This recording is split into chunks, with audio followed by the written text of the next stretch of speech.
એક એવી ફાઇલ જે દર વર્ષે પ્રાથમિક શાળાઓનું ભવિષ્ય અને મહેકમ નક્કી કરે છે। હા, હું વાત કરી રહ્યો છું શિક્ષક સેટઅપ 2026ની।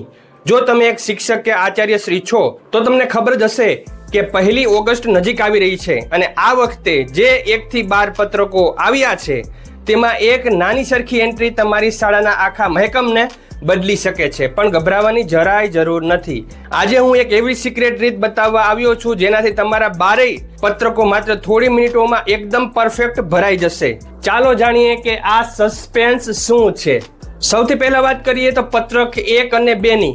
આ કોઈ સામાન્ય આંકડા નથી, આમાં તમારી શાળાના પાયાની વિગત છે, જેમાં બાલવાટિકાથી લઈને ધોરણ 8 સુધીની સંખ્યા અને હાજર શિક્ષકોની ગણતરી થાય છે। પણ સાચું સસ્પેન્સ પત્રક 3માં છે, જ્યાં મહેકમની વધ કે ઘટ નક્કી થાય છે। જો અહીં ગણતરી પરફેક્ટ હશે તો શાળામાં શિક્ષકોનું સંતુલન જળવાઈ રહેશે।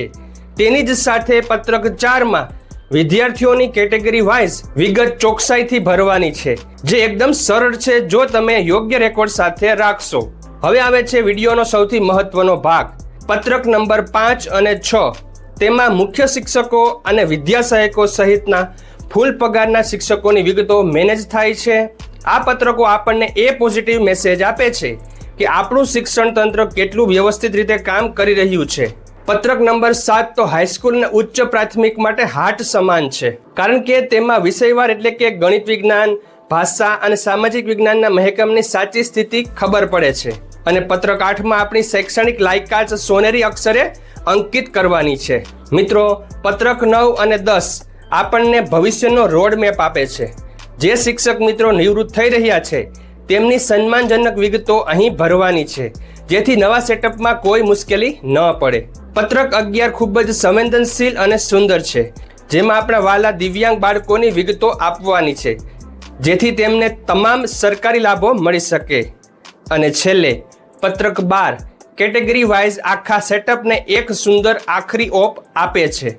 તો મિત્રો, જોયું ને, આ 12 પત્રકો કોઈ મોટો પહાડ નથી, પણ એક સિસ્ટમેટિક પ્રક્રિયા છે। આ બધા જ પત્રકોને સહી સિક્કા સાથે હાર્ડ કોપીમાં અને માસિક પત્રકને આગળ પાછળ પ્રિન્ટ કરાવીને 2 નકલમાં 1 ઓગસ્ટ સુધીમાં જમા કરાવી દેજો। જો આ માહિતી તમને મદદરૂપ લાગી હોય તો વિડીયોને અત્યારે જ લાઈક કરો અને આવી સાચી અને સચોટ અપડેટ્સ માટે આ ચેનલને સબસ્ક્રાઇબ કરવાનું ભૂલતા નહીં। Thank you very much. જય શ્રી કૃષ્ણ।